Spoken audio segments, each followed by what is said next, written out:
ሃይ ሰላም እንዴት ናችሁልን ውድ የቻናላችን ቤተሰቦች ዛሬም በቆንጆ ትረካ መተናል። ፈገግታሽን ፍለጋ ከተሰኘው ከመሳፍንት ተፈራ አጫጭር ልቦለዶች ስብስብ ውስጥ ከጥላቻ ወዲያ የተሰኘውን ቆንጆ ጽሑፍ እተረክላችኋለሁ። ተዝናኑበት። የዛሬን ያድርገውና ለአክሎግ የነበረኝ ፍቅር ልክ አልነበረውም። ጥሩ የፍቅር ጊዜ አሳልፈናል። ሁሉ ነገሩ ጥንቅቅ ያለ ነው ባይባልም ምናባይ የሚሉት አይነት ባል መሆኑን አልክድም። ሁሉም ነገር ሳይጋነን በልኩ የሆነለት ሰው ነው። ቁመናው፣ ንግግሩ፣ አስተያየቱ፣ ሲንከባከብ፣ ሲስቅ፣ ሲጫወት በብዙ ነገር ቁጥብ የሚባል አይነት ሰው ቢሆንም ግን ደግሞ ሁሉም በሱ ላይ ያምርበታል። እሱን በሶስት ቃል እንድገልጸው ብትጠይቅ ሁሉ በልኩ የሆነለት እላለሁ። አክሎግ አድርጎት አስቀያሚ ሆኖ የታየኝ ነገር የለም። ከሱ ጋር መሆን በአጠቃላይ ከውበት ፊት እንደመቆም ይቆጠራል። ውበት ማለት ሁሉንም በልኩ ይዞ መገኘት አይደለም? ከውበት ምቾት፣ ከምቾት ደስታ ስለመፍለቁስ ምን ጥያቄ አለው? አክሎግ እያንዳንዱን ነገር እሱ ሲያደርገው በተዋበ መንገድ ስለሆነ ዘውትር ለአካሌ ምቾት፣ ለመንፈሴ ደስታ አገኝ ነበር። ሌላው ቀርቶ ኩርፊያው ሂደላይ ነበር። በተለይ ሴቶችን ሐሳቤን ትረዱኛላችሁ የሚል ተስፋ አለኝ።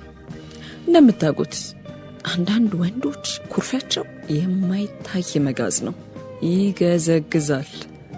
ቁጣቸውም እሾ ያለው ኳስ ማለት ነው። ልብ ውስጥ ገብቶ ይጠቀጥቃል። ሳቅና ደግነታቸው እንኳን ውስጡን እንደ ሽርደዳና መመጻደቅ ያለ እባጭ ያጣም። አክሎግ እንዲህ ያሉት ጉድፎች የለበትም። በዚህ ዘውትር እደነቅ ነበር። ለሱ ያለኝ ፍቅር የመነጨው ከዚህ መደነቅ ይመስለኛል። እኔና አክሎግ ለመታወቃችን ምክንያቱ ዮዲት ናት። አሁን ወደምሰራበት ኢትዮ ቴሌኮም ከመግባቴ በፊት ህዋዌ በተባለ ድርጅት ውስጥ ለአንድ ዓመት ያክል በኮንትራት ተቀጥሬ ሰርቻለሁ። ያኔ ዮዲት ባልደረባዬ ነበረች። ከዮዲት ጋር አንድ ቢሮ እየሰራን የጠበቀ ወዳጅነት ባንመሰርትም ከስራ ስንወጣ አልፎ አልፎ እግር የጣልን ካፌ ውስጥ ሻይ ቡና የማለት ልምድ ነበረን። ምናልባት ጠንካራ ወዳጆች ያልሆነው አንድም በዮዲት ቸልተኛ ጠባይ፣ ሁለትም በእኔ በኩል የጠበቀ ፍላጎት ባለመኖሩ ምክንያት ሊሆን ይችላል። ሰዎች እየተቀራረቡ ሲመጡ ማህበራዊነት እንደሚጀምሩ ይታወቃል። በደስታና በአደጋ ወቅት ይጠያየቃሉ። በክፉም በደጉም ጎን ለጎን ሲቆሙ ግንኙነታቸው እየጠነከረ ይመጣል። በተቃራኒው ጀርባ ከተሰጣጡ እንዳይሆን ሆኖ ማህበራቸውም ይፈርሳል። ይሄ ያልተጻፈ የማህበራዊ ትስስር ውል ያለበት ግንኙነት ወዳጅነት የሚል ስም እስከተሰጠው ድረስ ዮዲት መስፈርቱን አታሟላ። ተግባብታ ጥሩ ተጫውታ ትቆያለች። መሽቶ ስትለይ ተለየች ነው። ደብዟ ይጠፋል። ዘላቂ ሊባል የሚችል ማህበራዊ ህይወት ከናካቴው ያላት አይመስለኝም። እኔ ደግሞ እንዲህ ያለውን ዘላቂ ያልሆነ ወዳጅነት ብዙም አልወደውም። ወዳጅነት ከመሰረቱ የሚጠበቅብኝን አደርጋለሁ፣ ከሌሎችም ተመጣጣኙን እጠብቃለሁ።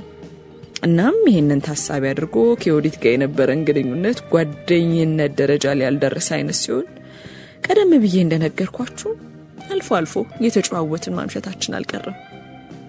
በየካፌው ተቀምጠን የባጤ ቋጡን ወሬ ስንሰለጥቅ ቆይተን ምሽት ላይ እንለያያለን። አልፎ አልፎ ካፌ ሻይ ቡና እየጠጣን ሳለ የምታውቃቸው ሰዎች የቀድሞ ጓደኞቿ ሊሆኑ ይችላሉ፣ ወይም በሆነ አይነት የህይወት አጋጣሚ የምታውቃቸው ሰዎች ብቅ ይሉና ከሞቀ ፈገግታ ጋር ሰላምታ ሰጥተዋት ያልፋሉ። እኛ የተቀመጥንበትን ጠረጴዛ ሊጋሩን፣ ጨዋታችን ሊቀላቀሉ የሚጋበዙን ቁጥራቸው ቀላል አይደለም። እሷም ትጋብዛቸዋለች። ከአኳኋናቸው አብዛኞቹ ተቀራራቢ ጠባይ ያላቸው ይመስላል። ልክ እንደ ዮዲት ራሳቸውን ሳይቆጥቡ ፈጥነው ይግባባሉ። ለመሳቅ ለመጫወት ቅርቦች ናቸው። ዘላቂ ወዳጆች መሆን ስለመቻላቸው ግን ያጠራጥራል። አንድ ዕለት አሳር ቤት አካባቢ እፎይ የሚባል ካፌና ሬስቶራንት ውስጥ ተቀምጠን እየተጨዋወትን ሳለ አንድ ለየት ያለ ሰው ዮዲትን ብሎ መጣና ሰላምታ ሰጥቷት አጠገባችን አረፋለ። ረገለና ሁሉ ነገሩ ቁጥብ ቢጤ ነው።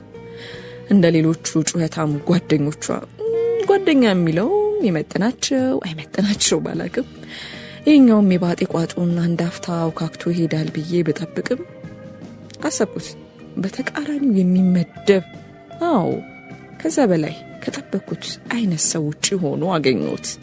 እርጋታና ቁጥብነቱን ስመለከት በውስጤ መደነቅ የሚመስል ስሜት ተጫረብኝ። አብሯት አዲስ አበባ ዩኒቨርሲቲ እንደተማረ ነግራኝ ስታበቃ ተዋውቁ አለችው። አክሎግ እባላለሁ ሲል በእርጋታችሁን ዘረጋልኝ። እኔም ስሜን ተናገርኩ። ብዙ አልቆየም።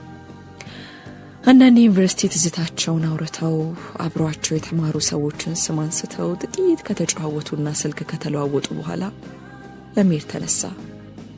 ከዮዲት ጋር አትጥፋ እሺ አትጥፊ ተባባሉ። ደስ ከሚል ፈገግታ ጋር ወደኔ መለስ ብሎ ስለተዋወቅን ደስ ብሎኛል አለኝ። ፊቱ ላይ የተነበበው ፈገግታ ሲያዩት ላይን አያጥበረብርም። ደብዛዛ የሚሉት አይነትም አይደለም፣ የተመጠነ ነው። በሌላም ቀን ከአክሎግ ጋር እዚያው ካፌ በአጋጣሚ ተገናኘን። በለቱ ዮዲት አልነበረች።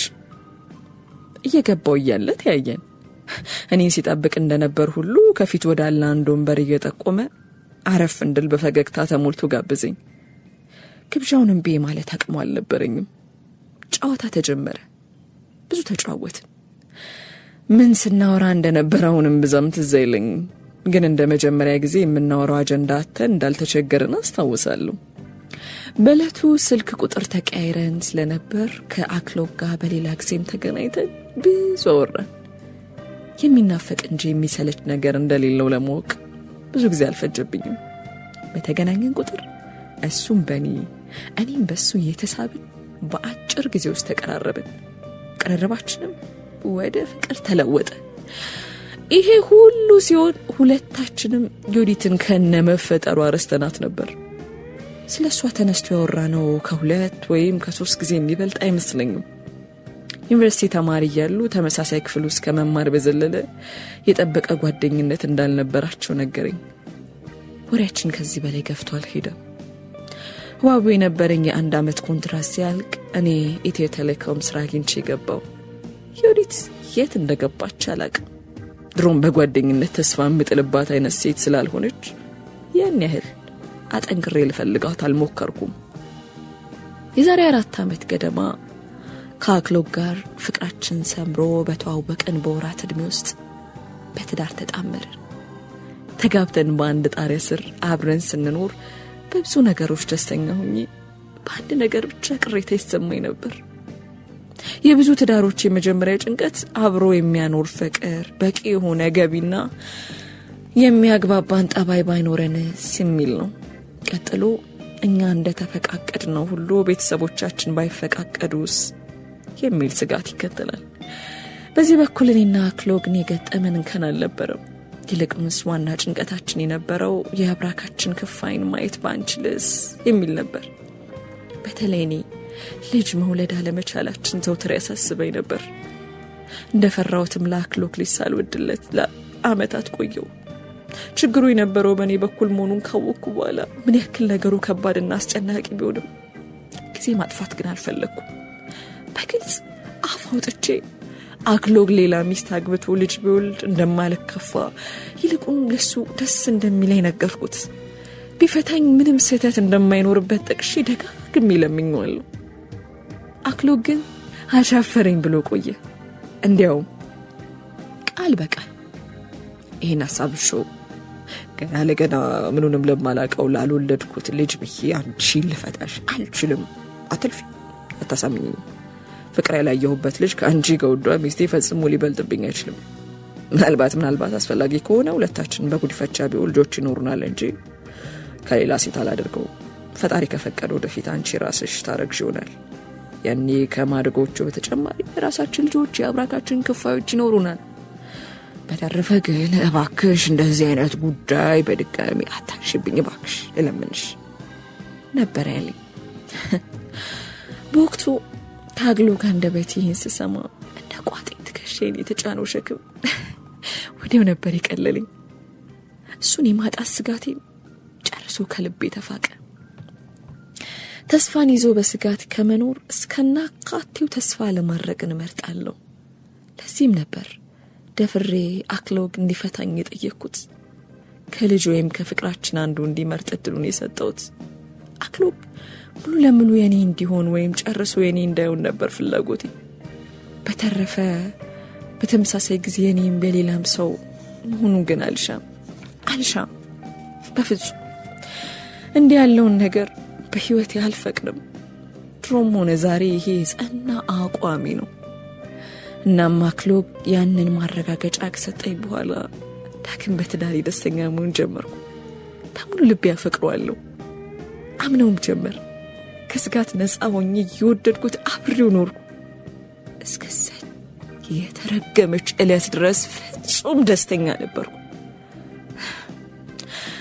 አክሎግ ላይ አጠራጣሪ ነገር ያየሁት አንድ ድንገት ነበር። አንድ ሌሊት ሽንቴ ቀሰቀሰኝና ከእንቅልፌ ነቃሁ። አክሎግ ተኝቷል። ካልጋዬ ላይ እየወረድኩ ሳለ ሞባይል ስልኩ ላይ የጽሑፍ መልእክት መግባቱን የሚጠቁም ድምፅ ተሰማ። የፈረደበት የቴሌ ማስታወቂያ መልእክት ይሆናል አልኩ ለራሴ። በጨለማ ወደ ሽንት ቤት ሲሄድ ወድቆ የተረሳ ዕቃ እንዳያደናቅፈኝ በሚል መብራት አስፈለገኝ። የቤታችን አምፖል እንዳላበራው ብርሃኑ አክሎግን ይረብሸዋል ብዬ ስላሰብ መለኮሱን አልፈለጉ። ደግሞም የኔም ሞባይል ለማምጣት ወደ አልጋው ጥግ ከምንጠራራ ፊት ለፊቴ ኮሜዲኑ ላይ ያለውን የአክሎግን ስልክ ይዤ ብሄድስ በሚል አነሳሁት። ሽንት ቤት ገብቼ ሲንኩ ላይ ተቀመጥኩ። ጭንቅላቴ በከፊል እንቅልፍ ይወዛወዛል። ሽንቴ በቶሎ አልመጣለ። አይኖቼ ሽንት ቤት ውስጥ ያሉትን ትርክምክም ዕቃዎች በለውሳስ እየዳበሱ ዞሮ ተዟዙረው በርሜሉ ላይ አደረሱ። ግራጫ በርሜል። የባትሪው አይን ሽቅ ወደ ጣሪያ ሆኖ ሞባይሉ የበርሜሉ ክዳን ላይ ተደፍቷል። አነሳሁትና ቁልፎቹን ተጫንኳቸው። እንደ ዘበት የጽሑፍ መልእክቶች ወደ ሚከማቹበት ቋት ገብቼ የተላኩ መልእክቶችን ማንበብ ጀመርኩ።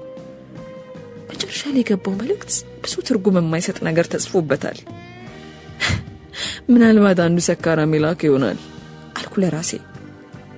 ቸል ብዬው ካለፍኩ በኋላ እንደገና ተመልሼ ስከፍተው አንድ ብቻ መልእክት አለመሆኑን ልብ አልኩ። ከፍ ብሎ ሌሎች መልእክቶች አሉ፣ ከመጨረሻው ጋር በይዘት ተቀራራቢ የሚመስሉ። አክሎግ መልስ የሰጠባቸው እንግዳ መልእክቶች ተደርድረዋል። ግራ ገባኝ። ይህ ደግሞ ምን የሚሉት ጽሑፍ ነው እያልኩ አነበብኳቸው። ምንም ትርጉም ባይሰጠኝም የጽሑፍ ምልልሳቸው የሆነ በኮድ የተጻፈ ሚስጥራዊነት ያለው ሆኖ ተሰማኝ። ጥሎብኝ ደግሞ በኮድ የሚደረጉ የመልእክት ልውጦች ይማርኩኛል። አክሎግ እንዲህ ያለ መልእክት ሊልክ የቻለበት ምክንያት ምን እንደሆነ ሊገባኝም አልቻለም። በእርግጥ መሙያው የኮምፒውተር ፕሮግራመር ነው። ነገር ግን እስከማውቀው ድረስ በሚስጥር መልእክቶችን የሚያላልቅ አይነት ስራ ውስጥ የተሰማራ ሰው አይደለም። የሚሰራበት ድርጅት ተጫርቶ ለተለያዩ ተቋማት ድረገጾችን ከመገንባት የዘለለ ነገር አይሰራም። ይህን እያሰብኩ እየገረመኝ በጽሑፉ ላይ የሰፈረውን መልእክት የማወቅ ፍላጎት እያደረብኝ ወደ መኝታ የተመለስኩ። እንደ እውነቱ ከሆነ በወቅቱ ባሌን የመጠራጠር ምንም አይነት ምክንያት አልነበረኝም። በውስጤ ጥርጣሬ እንዳልተፈጠረም ማስታውሳለሁ። እንዳልኳችሁ በሙያዊ ፍላጎቴ ምክንያት ስለ ሚስጥራዊ መልእክት የማወቅ ፍላጎት አድሮብኝ ነበር።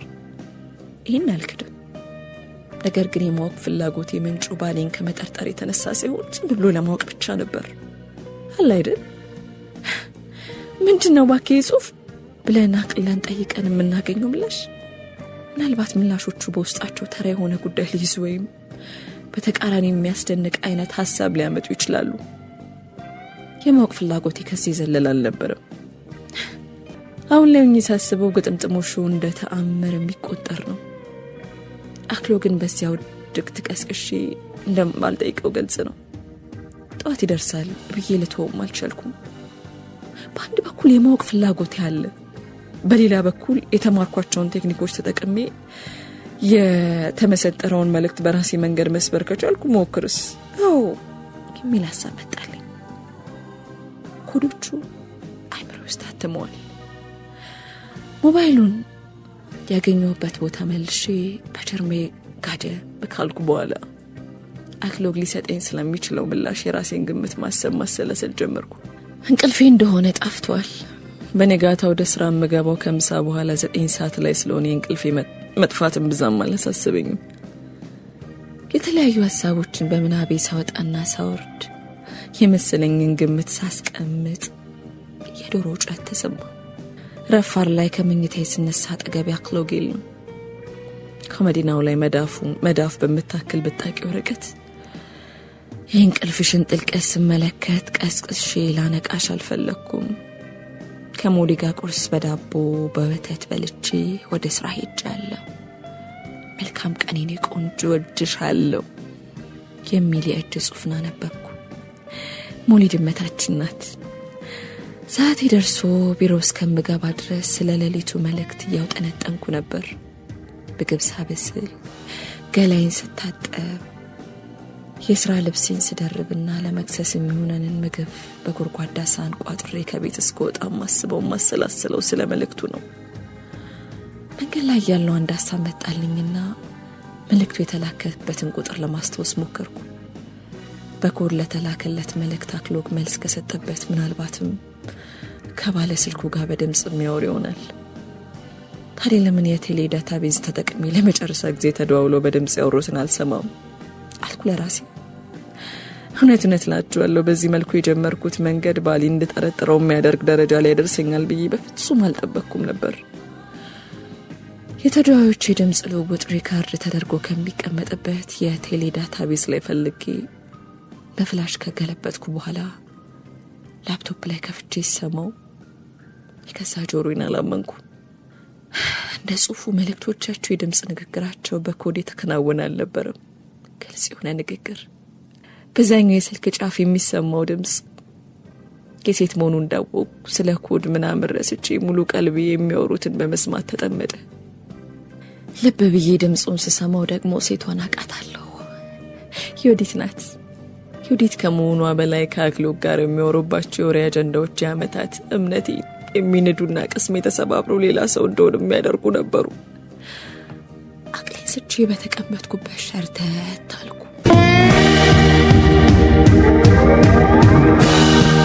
የቢሮ ባልደረቦች አፋፍሰው ሆስፒታል ሲወስዱኝ በምን ሰበብ አቅሌ እንደሳትኩ አንዳቸው የማያውቁም ነበር። የደንበኞችን ሚስጥር በመሰለል ተብዬ ከስራ ልባረር እችል ነበር። የሰራሁት ወንጀል እንደመሆኑ መጠን ወይኔ ወርጄ መቀጣት አይቀርልኝም ነበር። ብቻ በወቅቱ ምንም ነገር ሳይታወቅብኝ አለፈ። ከሆስፒታል ከወጣሁ በኋላ ወደ ቤት አላመራው። ስልኬን አጠፋፍቼ ለ2 ሳምንት በነብዬ ጠፋሁ። መንፈሴ ሊረጋጋልኝ አልቻለም። አክሎግ ከዮዲት ጋር በሚስጥር መወስለቱን ለመቀበል ከበደኝ። በእያንዳንዱ ንግግራቸው ልቤ እየደማ ፊቴ በእንባ እየታጠበ ያቅለሸለሸኝ። 100 በላይ በሚሆኑ የስልክ ጥሪዎቻቸው ያወሩትን አንድ ባንድ ሰማሁት። አንደኛው የስልክ ንግግራቸው ላይ እሷ ውሽማ እንጂ ባለም ይሁን ወንድ እንደማይመቻ ስትናገር የኔ ጉድ ቀበል አድርጎ እኔም እኮ ሚስት አለኝ መፈልገው ጥሩ ውሽማ ነው በማለት መለሰላት።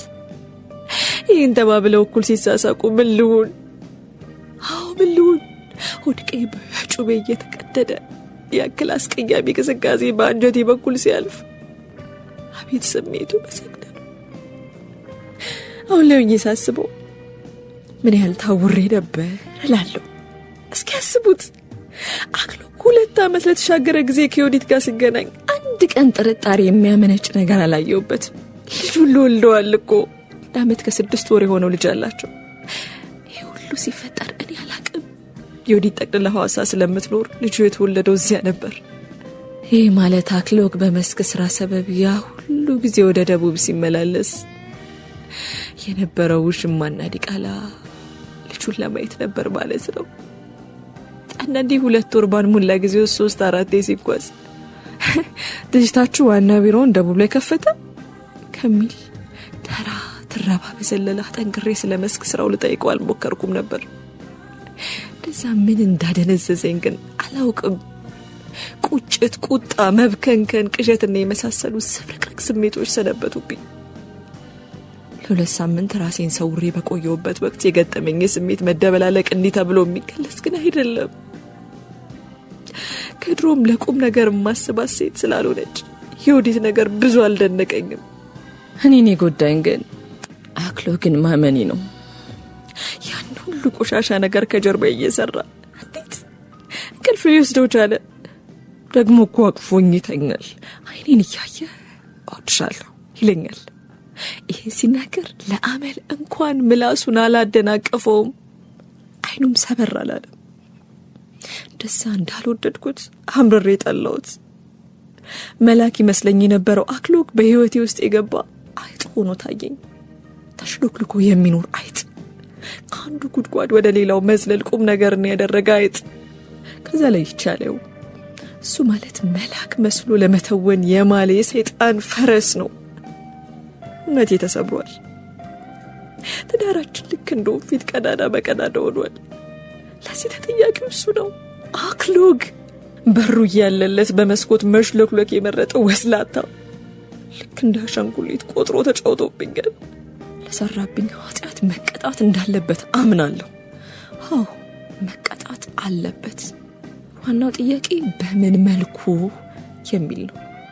ለ2 ሳምንታት ከቤተሰቤና ከስራዬ ጠፍቼ ጭንቅላቴ እስኪፈነዳ ስለደረሰብኝ በደልና አክሎግን ስለመቅጣት ሳስብ ከረምኩ። ምንም እንዳልተፈጠረ ሆኖ ለመመለስ ሁሉ አስቤ ነበር። ለአክሎግ ይቅርታ ላደርግለት፣ አብሮ መኖር ቢያቅተን እንኳን በሰላም ተለያይተን የራሳችን መንገድ እንድንቀጥል። ግን ደግሞ የተንኮታኮተው ሞራሊስ መጠገን የለበትም። ቅስሜ ተሰባብሯል እኮ፣ ክትክት ብያለሁ። ታዲያ ዝም ብዬ ልለፈው? በአንድ ነገር እርግጠኛ ሆኛለሁ። እዚህ እሳት የሆነ ሁኔታ ውስጥ የወረወረኝን ሰው አምርሬ ጣልቼዋለሁ። በጥራት ብቻ አይደለም፣ አቂሜበታለሁ። ለጊዜው አንጀቴን ቆልፎ የያዘኝ ክፉ ስሜት እንደምንም ሆኖ ሊበርድ እንደሚችል አላውቅም። የጥላቻ ስሜት ከፍቅር ይበረታል ሲሉ እውነት አይመስለኝም ነበር። አሁን ደርሶብኝ አየሁት። በእያንዳንዷ ሴቀንድ የማስበው ስለደረሰብኝ በደል፣ በሆዴ ስላረገዝኩት ቂም፣ የሞራል ስብራት ስለሚጠገንበት መንገድ ነው። የልብ ምቴ ሳይቀር ስልተምቱ ተቀይሯል። ፍቅር፣ ይቅርታ፣ እውነት፣ ደግነት ማለቱን ረስቷል። አሁን በደም ስር የሚዘዋወረው ጥላቻ ብቻ ነው። አሁን አንድ ቅድመ ሁኔታ ከፊት ያለ፣ ክህደት በበቀል እንደሚስተካከል ሁሉ የበደለኝን ሰው በቀሏለሁ። ያኔ በውስጥ የተከማቸው መጠቃት ያገነገነው ጥላቻ ለአንዴና ለመጨረሻ ጊዜ በኖ ይጠፋል። የጥላቻ ጉም የጋረደው እኔነቴ ነፍስ ይዘራል። ተመልሼ እውነተኛዋን ሄለንን እሆናለሁ። 2 ሳምንት ጠፍቼ በነበረበት ወቅት አክሎግን ለመበቀል ጥሩ እቅድ ነድፌ ነበር። ግቡን የሚመታ ረቂቅ እቅድ። እናም እቅድ ያለን ከን እንዲፈጸም ጥሩ ተዋናይ መሆን ግድ ይለኛል። መንገዱን ከጀመርኩ ሰንብቻለሁ። ወስኜ ስለገባሁበት እየመረረኝም ቢሆን በስጭቴን ውጪ በተውኔት ዓለም መመላለሱን ገፋበታለሁ። እስከ መጨረሻው ሰዓት በጥንቃቄ መዘዝ በማያስከትል ሁኔታ እቅዴ መፈጸም አለበት።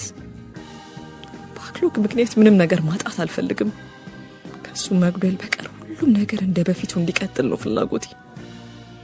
ህይወቴ እንደ አንድ ክብ አድርገን ብናየው መሀሉ ላይ አክሎግ አለ። አንድ ነጥብ ሆኖ አሁን የኔ ፍላጎት ከክቡ ውስጥ አንዷን ነጥብ ተሰርዛ ክቡ እንዳለ እንዲቀጥል ነው። ተሰርዛው እሱም ብቻ፣ ሌሎቹን አይመለከትም። እቅዴን ተግባራዊ ማድረግ ስጀምር በመጠኑ ፈትኖኝ እንደነበር አስታውሳለሁ። ቂምን በሆድ ተሸክሞ ምንም እንዳልሆኑ መኖር ከባድ ነው። አክሎግን እያየሁት ስሜቴ መለወስ ሲጀምር እንዳይብኝ ፊቴን አዞራለሁ። በድምፄ በኩል የተደበቀ ስሜቴ ሾልኮ ሊወጣ ሲል ዝም ብላለሁ። ከልኩ ያለፈ ብስጭት በቁጣ መልክ ሊወጣብኝ ሲል ሞቴን ታግዬ እወጣዋለሁ። በዚህ መልኩ ያንን ፈታኝ ጊዜ እንደምንም አለፍኩት። ቁስል የሚታከመው ባሌን ስበቀል እንደሆነ ደጋግሜ ለልቤ እየነገርኩት፣ አዎ አይቻልም ቻልኩ። በቀሌን ሳልወጣ በፊት እቅዴ እንዳይከሽፍ ትወናዬን በርትቼ ሰራው። በመጨረሻ ተሳካልኝ። ከራሴ ስሜት አልፌ አክሎግንም አእምሮ መቆጣጠር የሚያስችል የትወና አቅም ላይ ደረስኩ። አንድ ዕለት እንዲሆነ ዕለቱ ሐሙስ ነበር። ወደ ስራ ማልገባበት ቀን ቢሆንም ማልጄ ከምኝታ የተነሳውና ቁርስ አዘጋጃጆቼ ምግብ ጠረጴዛው ላይ ያስቀመጡ። አክሎግ ከመኝታው ተነስቶ ወደ ሳሎን ሲመጣ የሚወደው ቋንጣ ፍርፍር ደስ እያለው ቀረበ። የበላን ሳለ አክሎግ በቦርጭቆ ተቀርቶ ጠረጴዛችን ላይ የተቀመጠውን ወተት አነሳና ወደ አፉ ሲያስጠጋው ቀልጠፍ ብዬ እንዳይጠጣ ከለከልኩት። ወተት ሲወድ አይጣል። ድመታችን ሞሊ እንኳን እንደሱ ወተት የምትወድ አይመስለኝም። በዚህ ምክንያት ከቤታችን ወተት ጠፍቶ ያውቅ። እናም አክሎግ ወተቱን ለመጠጣት ተንሰፍስፎ ብርጭቆውን ብድግ ሲያደርግ ተው ክፍቱን ያደረስ ስለሆነ ይቅርብህ፣ ሞሊ ብጠጣ ይሻላል አልኩት። ልቤ ግን ያውቃል ወተቱ ትኩስ እንጂ ክፍቱን ያደረ አይደለም። ፍርፍሩን ካቀረብኩ በኋላ ነው ከፍሪጁ አውጥቼ የቀዳሁት። አይሆንም ስላልኩት አክሎግ ቅራ ያለው በሌላ ብርጭቆ ቀርቶ ሊያመጣ ወደ ፍሪጁ ተራመደ። አትድከም፣ ፍሪጅ ውስጥ ወተት የለም። ቅድም ልቀዳልህ ፈልጌ ጀርካኑን ዘቀዝቀው ባዶ ሆኗል፣ ጠብታ የለውም ብያውንም ዋሸው። ጀርካኑ ሙሉ እንደሆነ አውቃለሁ። በቆመበት ጉንጩ የሕፃን መሰለ። አኩርፎ ለምቦጩን የለቀቀው። ታዲያ እኮ ምግቡ ከመቅረቡ በፊት ቀድመሽ ብትነግሪኝ ከሱ ገዝቼ ያመጣ ነበር አለ። ከዚያ ቅርቅር እያለ ወደ ፍርፍሩ አቀረቀረ። አክሎግ ያለ ወተት ቁርስ እንደማይጎረስለት ገና ድሮ ነበር ማቀው። ለሁለታችን ቁርስ ለማቅረብ ሲሰናዳ ሁሌም ቀድሜ የማረጋግጠው ፍሪጅ ውስጥ ወተት መኖር አለመኖሩን ነበር። ሲኖር ከሳህናችን አጠገብ በብርጭቆ ቀድቼ ያቀርብለታለሁ። ሳይኖር ደግሞ ሮጥ ብሎ እንዲገዛው ነግሯለሁ። እነሱም ያውቃል።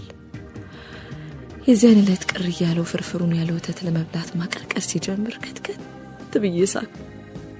አክሎግ ግራ ተጋብቶ አስተዋለኝ። በስምታ ሲመለከተኝ ቆይቶ ምንድነው እንደሚያስቅሽ ሲጠይቅ ሸወድኩ። እኔ ልሙት ሸውጃለሁ። ወተቱን በብርጭቆ ያቀረብኩት ለአንተ ነው፣ አሳና ጠጣው። አይኔን ያጀምር ጤንነቴን ይጠራጠረ መሰለ። አስተያየቱ ይመሰክራል።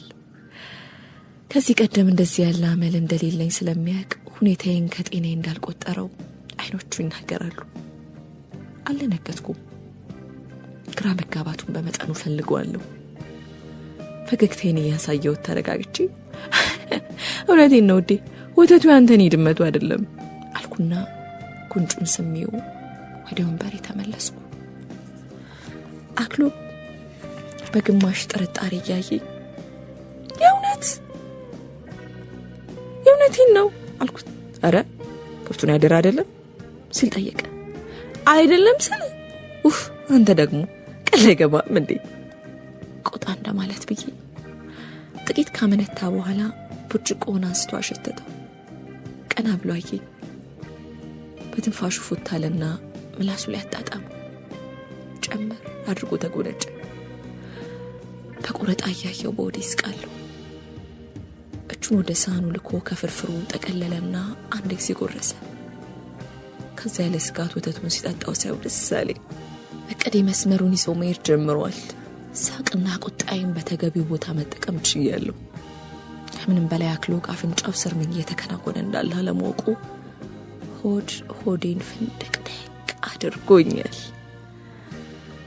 እቅዴ እንግዳ እንዳይሆንበት ተመሳሳዩን ደጋግሜ መተግበር ይኖርብኛል። አክሎግ እንዲጠራጠርኝ የሚያደርግ እድል ፈጽሞ መፈጠር የለበትም። ደግሞ አንድ አይነት ቀል ሲደጋገም ያሰለቻልና ሸወድኩ የማለት ቀሌን እየለዋወጥኩ በተጠና መንገድ ማስኬድ ይገባኛል።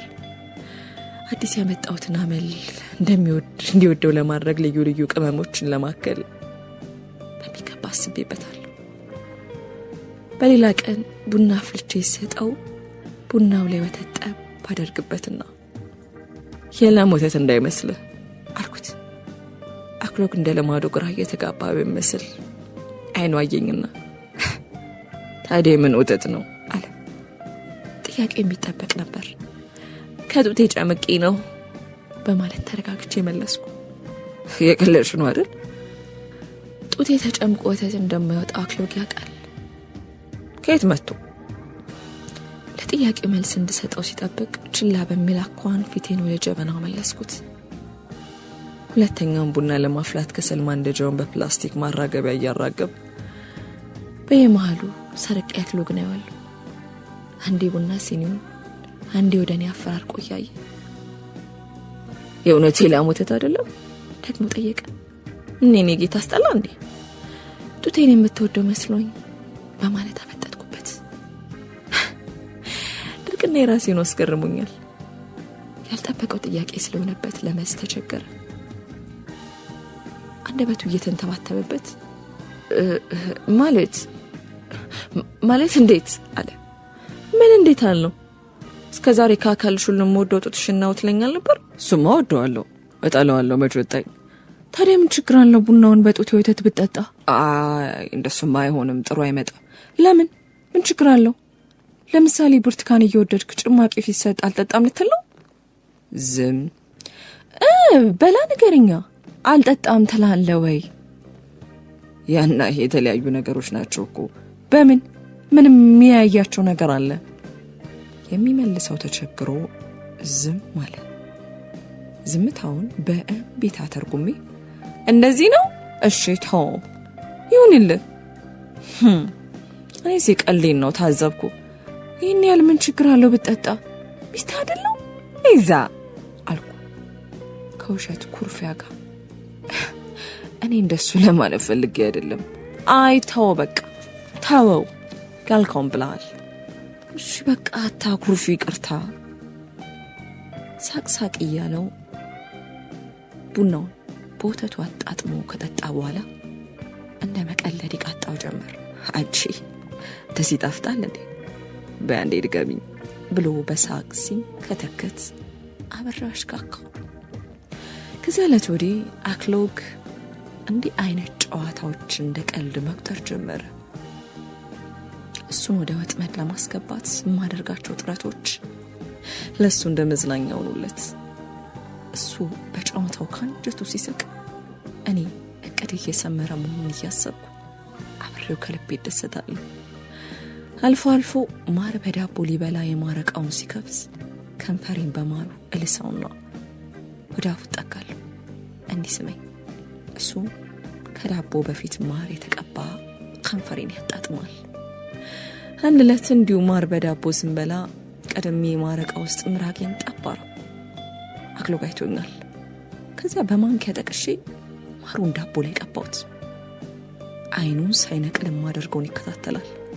በቆረጣ ያለው ቀብቼ ስጨርስ ዳቦውን 2 ቦታ ቆረስኩና ግማሹን ለራሴ አስቀርቼ ግማሹን እሱ እንዲበላጅኝ ዘረጋውለት። ተቀብሎኝ ከመብላት እንደማይመለስ እርግጠኛ ነበርኩ። እንደገመትኩትም ማር የተቀባ ዳቦውን መግመት ጀመረ። እኔም ጎረስኩ። ተያይተን እኩል ፈገግን። አፌን በዳቦ እያጉጠመጠሙ ጉንጩን ሳምኩት። እሱም በምላሹ ዳቦ ባልያዘ እጁ ጎተተኝና ጭኑ ላይ አስቀምጦ አፌ ላይ ሳመኝ። በጉንጬ በኩል ሸርተት አለና አንገቴ ላይ ደገመኝ። የያዘውን ማር በዳቦ በልተን ሳንጨርስ ተያይዘን ሶፋ ላይ ወደቅን። ከብዙ መተቃቀፍና መቃተት በኋላ ቀና ስለ የውሃ ጥም ተሰማኝ። ተነሳውና ከፍሪጅ አውጥቼ ከጠጣው በኋላ በብርጭቆ ቀድቼ ምግብ ጠረጴዛ ላይ አኖርኩለት። ከዛ በነገራችን ላይ ድመቷ ስትሸናበት አይቻለሁ በማለት ባይን በጥቃሻ እያባበልኩ መጠጣት መብት ነው አልከለከልም ብዬው እንደተቻኮለ ሰው ቶሎ መልሳለሁ። ኦይ የድመቷ ኮነ ቅርብኝ፣ ያንቺ መስሎኝ ሊጠጣው ነበር የሚል ንግግሩ ዕቃ ቤት ድረስ ተከተለኝ። አይደለ ቀድሜ ባቅ ኖሮ ጥሩ ነበር አልኩ ከልቤ እየሳኩ። እለት በለት እቅዴን ወደ ጾታዊ ጉዳዮች በወሰድኩት ቁጥር ስለ አክሎግ ያላወቅኩትን አንድ ጠባዩ ግልጽ ሆኖ ይታየኝ ጀመር። ላይላዩም ስም በመሰኔ ስነ ምግባር መጋረጃ ተለብጦ ሳላዩ የኖርኩት እንስሳዊ ወሲብ ጠባዩ ቀስ በቀስ ተገለጠ። ከመደበኛ የባልና የሚስት የወሲብ ግንኙነት ወጣ ያሉ አማራጮች ይስቡታል። የቅንዝር ምንዝር ወሬ ነፍሱ ነው። ድሪያችን ኃይል የተቀላቀለበት ሲሆን ከመኝታ ቤት ውጪ ሲከወን ጩኸትና መቃተት ሲበዛው የአክሎግ ደስታ ጣሪያ ይነካል። በርካታ ብረት ተቀፍድዶ አይኔ ስር ሲያጓራ ሳየው ገረመኝ። በቀደም ዕለት መሽቶ ራት በልተን ከተኛን በኋላ አክሎግ ሰውነቴን እየረባበሰኝ ነበር። አእምሮዬ ተንኮል ለመቀመም እንደ ምላጭ ሰልቶ ይጠብቃልና በጥኜ አንድ ነገር አሰብኩ። ዋ ጭኔ ውስጥ አውሬ ያለ ኃይለኛ ተኩላ ብታርፍ ይሻላል አልኩት እንደ ማስፈራራት። እና ቢኖርስ ምን ያመጣል ሲል ጆሮ ያጠገብ አሾጋሾገ። ይነግሳላ። እኔ መሳሪያ ይዣለሁ አልፈራውም። ባትንቀው ይሻላል። በአንድ መሳሪያ ተሸንፈው ግድ የለሽም። ደጋግሜ ስተኩስበት ልክ ይገባል። አክሎግ ሰውነቱ እየተወጣጠረ ገላው እንደ እቶን እሳት እየጋመ በተከላከልኩት ቁጥር ጉልበቱን እያፈረጠመ ወደ ደረቱ ጎተተኝ። ተንፋሽ እየተቆራረጠ ይበልጥ ቅንዝሩን ለማናር ታገልኩት። ምን አገባኝ በኋላ አልነገረችኝም እንዳትል ተናግሬያለሁ። ይሄ የምትኩራራበትን መሳሪያ አፈሙዙን ይቆርጥልሃል። በጆሉ ጥርሶቹ አኝ ቡጭቅ ቢያደርግብህ እኔ የለሁበትም እወቅ። ዲያስገብኝ እንጂ የኔ ማን እንደሚያሸንፍ ታያለሽ። ከፍልሚያው በኋላ አክሎግ ደረቴ ላይ ተጎዝጉዞ በወሲብ እሳት ሲቃትት እኔ የዕቅዴን የመጨረሻ ምዕራፍ ተግባሬ ስለማደርግበት ሁኔታ ማጠንጠን ጀመርኩ። ከእንግዲህ አክሎግ ተው አታድርግ የምለውን ሳያወላውል ያደርገዋል። የሚከለክለውን ነገር በፍቅር ይፈጽማል። ምክንያቱም ክልከላይና የፈንጠዝያ ምንጭ ሆርሞኖቹ እኩል የሚሾሩ ሆነዋል። በክልከላይ ውስጥ የሐሴት ካፊያ እንደሚያገኝ፣ በክልከላይ ውስጥ የፍቅር እርጥባ እንዳለ፣ በክልከላይ ውስጥ የእርካታ ጫፍ ላይ እንደሚደርስ አምኗል። ይሄ ለእኔ ትልቅ ስኬት ነው። ቅዴን ለመፈጸም ምን ያህል እንደሚጠቅመኝ አታውቁም። ሰውን ጨምሮ ፍጥረታትን በሞላ በጥንቃቄ ከተያዙ ባህሪያቸውን መግራት ይቻላል። በቀላሉ ይለምዳሉ። የድርጊትና የውስጥ ትስስሩን በሚገባ ከተከተልን የነገ ፍላጎታቸው ምን ሊሆን እንደሚችል ዛሬ ላይ ቆመን መወሰን እንችላለን። በዘመናት የዝግመተ ለውጥ ሂደት ውስጥ ህይወት ያላቸው ነገሮች ሁሉ ራሳቸውን ከአካባቢያቸው ጋር ማስማማቱን እንደ ህልውና ማስጠበቂያ ብቸኛ መንገድ አድርገው ወስደውታል። ዘውትር ተግተው በዙሪያቸው ካለው ተፈጥሮ ጋር ይለማመዳሉ። ይህንንም እውቀት ለዘር ማንዘሮቻቸው በስውር ስለሚያስተላልፉት ቀጣዩም ትውልድ ተመሳሳዩን ይተገብራል። ተፈጥሮ ብልናት በዚህ መልኩ ሁሉን ፍጥረት አልምዳ እሷን መስሎ ኗሪ ለማዳ እንስሳ አድርገዋለች። ልጁን የሰሙት ተረታ እንዳለ በአንዲት ተንኮለኛ ዝንጀሮ ምክንያት ችግር ላይ ወደቀ የበጎች እረኛ ነበር አሉ። ዘውትር ሊያጠና መጽሐፍና ደብተሩን ይዞ ወደ አንድ የዋርካ ዛፍ የሚሄድ ልምድ ነበረው። በጎቹን መስክ ላይ ያሰማራና እሱ ከዛፍ ጥላ ስር አረፍ ይላል። ከዚያ ያዘውን መጽሐፍና ደብተር ገልጦ እያነበበ እየጻፈ ቆይቶ ድንገት ቀና ሲል በጎቹ የሉ፣ ርቃ ሄደዋል።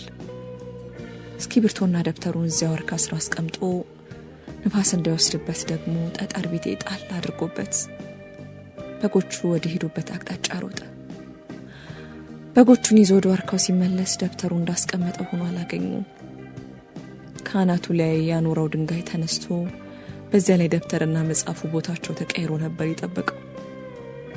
ግራ እየተጋባ ደብተሩንም ገልጦ ቢመለከተው አንድ አልቀረም። ከዳር እስከ ዳር በእስክሪብቶ ተቸርችኮበታል። ዶሮ የጫረችው መሬት መስሏል። በሁኔታው እየተበሳጨ አምሽቶ ወደ ቤቱ ተመለሰ።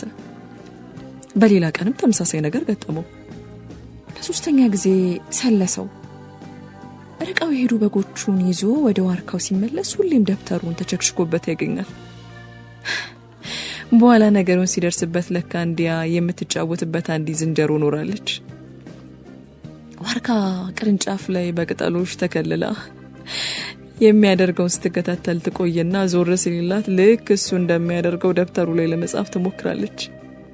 ከዛ እሱ መመለሱን ስታረጋግጥ ደብተሩን አስቀምጣ ትሰወራለች። ይህም ባወቀ ጊዜ ተማሪው አንድ መላ ይዘይዳል። የተሳለ ቢላዋ ይዞ በዱልዱሙ በኩል ደጋግሞ አንገቱን ሲገዘግዝ ይቆይና እንደ ወትሮ ቢላውን አስቀምጦ ይሄዳል። እንደ ልማዱ ያቺ ዝንጀሮ አገኘው ብላ እሱ ያደረገውን ለማድረግ ቢላዋን ታነሳለች።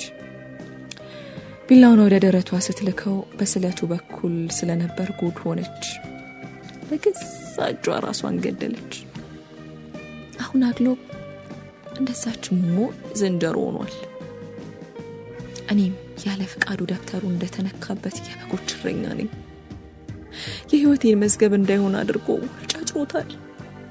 እኔን ፈቶ ሌላ እንዲያገባ በገዛ ፍቃዴ ስጠይቀው እምቢ ብሎኝ ያለ ፍቃዴ በተራሬ ላይ ሄዷል። ትዳሬን ዶሮ የጫረችው መሬት አድርጎታል።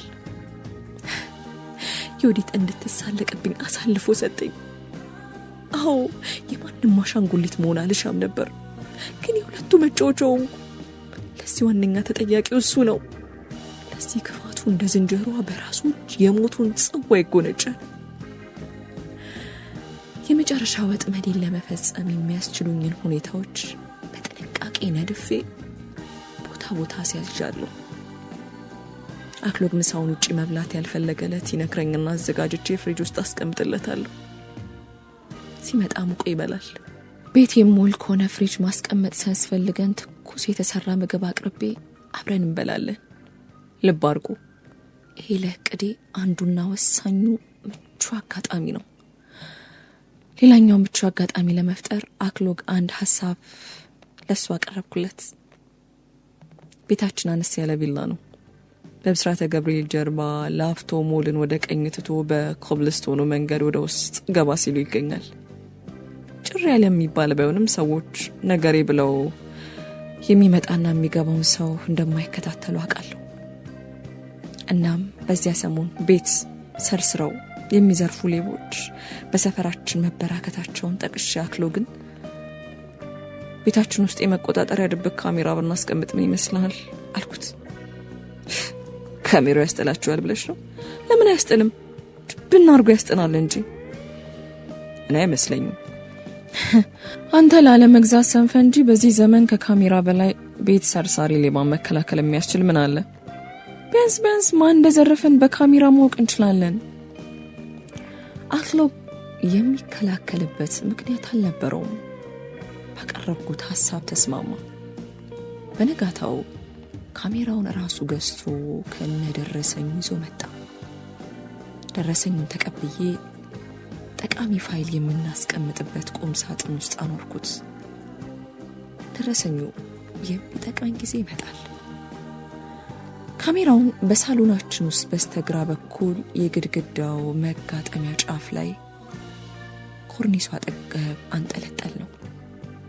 በሶስተኛ ቀን ከስራ ስንመለስ ማታ ካሜራውን አውርደን ምን ቀርጾ እንደዋለ እንድናይ ሀሳብ ሳቀርብ አክሎግ ተስማማ።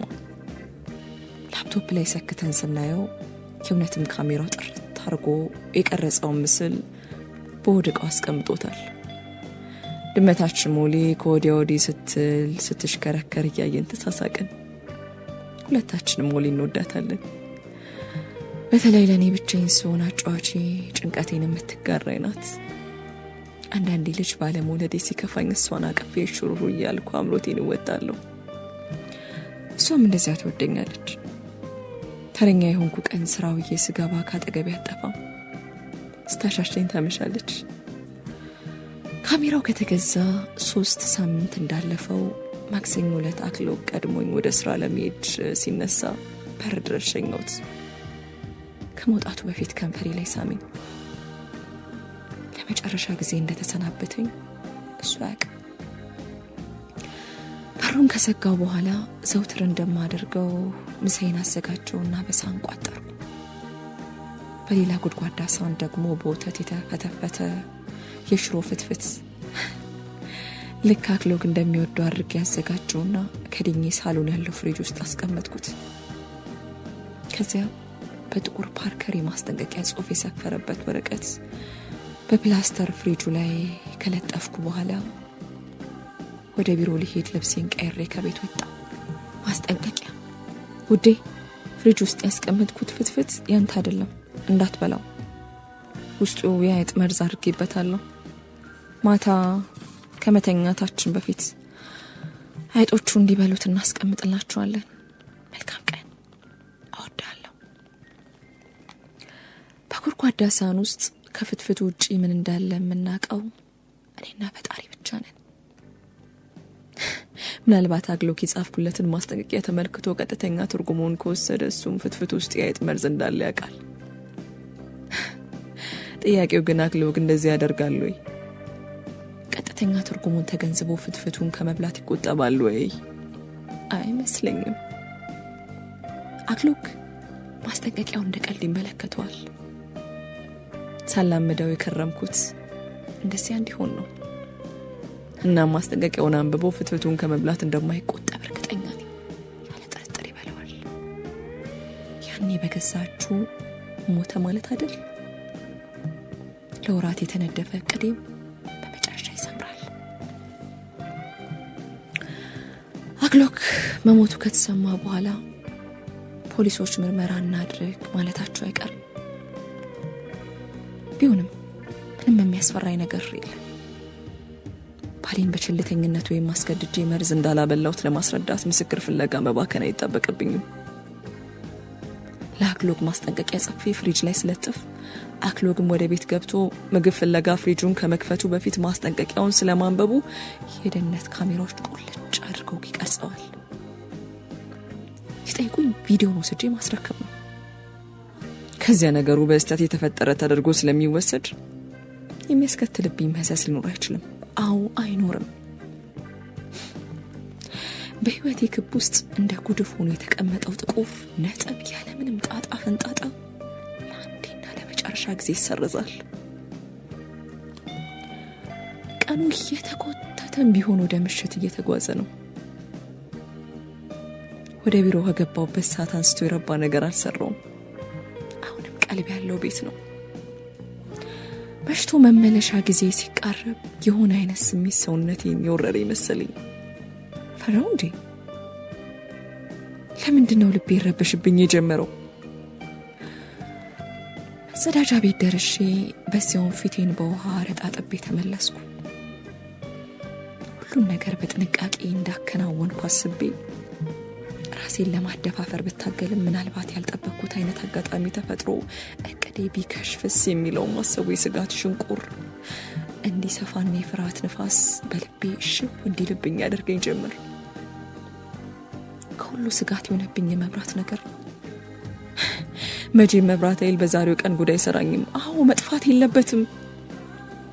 ተጣድፌ ከቢሮ ወጣሁ።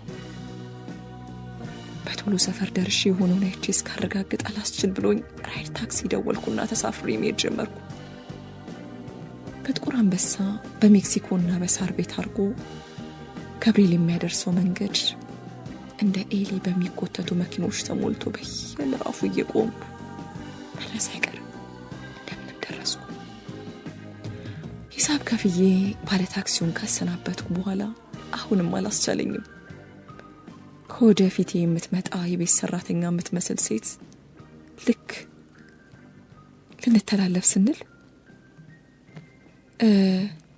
እኔ ምልሽ ቆንጂ ዛሬ ከምሳ ሰዓት በኋላ መብራት ጠፍቶ ነበር እንዴ በማለት ጠየኳት።